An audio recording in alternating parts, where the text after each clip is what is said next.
Everyone knows the Colosseum, but nobody talks about the city beneath it.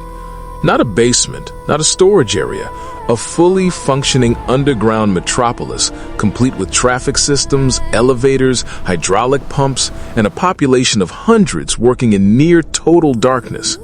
This hidden city made animals appear from nowhere, staged naval battles with real ships, and operated with the precision of a modern factory. And for 1,500 years, we forgot it even existed.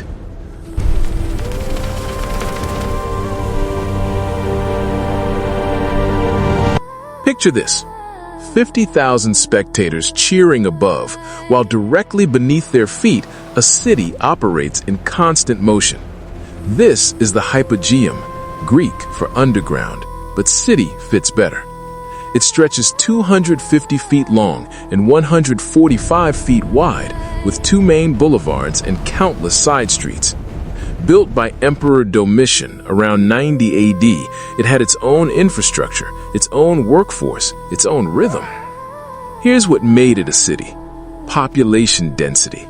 Hundreds of slaves lived and worked here: animal handlers, stagehands, engineers, rope makers. They had supply routes for bringing in thousands of pounds of meat daily. Communication systems using drums and hand signals because the noise made shouting impossible. Even a kind of zoning, separate quarters for dangerous animals, machinery districts, staging areas for scenery. Archaeologist Heinz-Jürgen Beste spent 14 years mapping this place. He found it downright horrifying in complexity, like nothing else in ancient architecture. Imagine a factory, a theater backstage, and a subway system mashed together, then run entirely on human and animal power. That's your city. Every city needs transportation. The hypogeum had 24 to 28 elevators, each capable of hoisting 600 pounds, or two lions in a cage, up over 6 meters to the arena floor. These weren't crude pulleys. They were sophisticated capstone systems, vertical winches with 4 arms that teams of men pushed in circles like walking a massive wheel. Beste found diagonal slots where wooden ramps slid into place, allowing animals to walk straight from holding pens onto the arena floor. The lifts were numbered with Roman numerals: lift 4, lift 12, so stage managers could coordinate releases like air traffic controllers. Operating all lifts simultaneously required over 200 men working in perfect synchronization. That's not a glitch, that was the system. Human power choreographed like a ballet, creating the illusion of magic for the audience above. A city of workers invisible to the city of spectators. The hypogeum's main export? Surprise.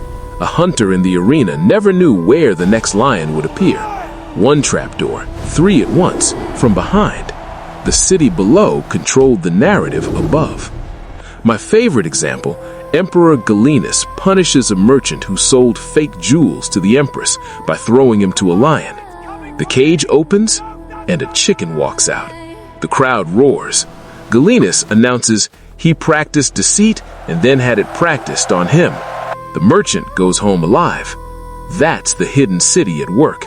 Stagecraft as justice, engineering as punchline. The central corridor had 20 movable platforms for scenery, forests, mountains, temples that could rise and transform the arena in seconds.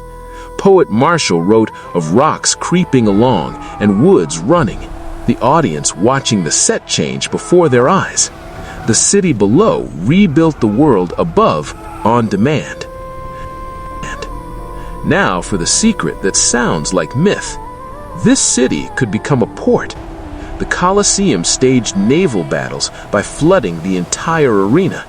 Emperor Titus did this in 80 AD, recreating the Battle of Corcyra with scaled-down ships.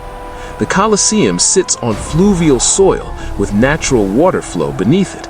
Early designs included a basin below the removable arena floor, fed by aqueducts. Geologists found channels to flood, sewers to drain, all flowing toward the Tiber River.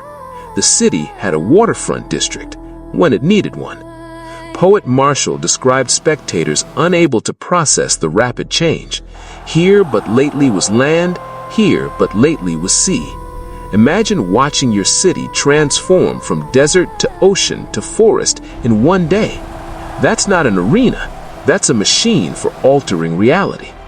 Domitian eventually made the hypogeum permanent, ending the naval battles. The underground city was simply too valuable to dismantle for flooding. But for those early years, Rome had a building that could become anything. But let's be honest about who lived in this city. Slaves, prisoners, condemned men who might themselves be sent to die if they messed up a spectacle. While the city above enjoyed pastries, wine, and prizes falling like hail, the city below worked in darkness, heat, and terror. There were even separate VIP districts, tunnels for the emperor and vestal virgins with elaborate tiles, so they never mingled with common spectators. Two cities, really. One visible, one invisible. Both essential, but only one got the credit. In 2015, a team rebuilt one of these elevators using only Roman tools, wood from the same forests, traditional ropes, no modern screws.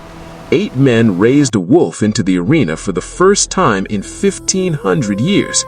The wolf got a biscuit. The machine worked. Today, you can visit the hidden city, walk the corridors, see the numbered slots, but most people don't.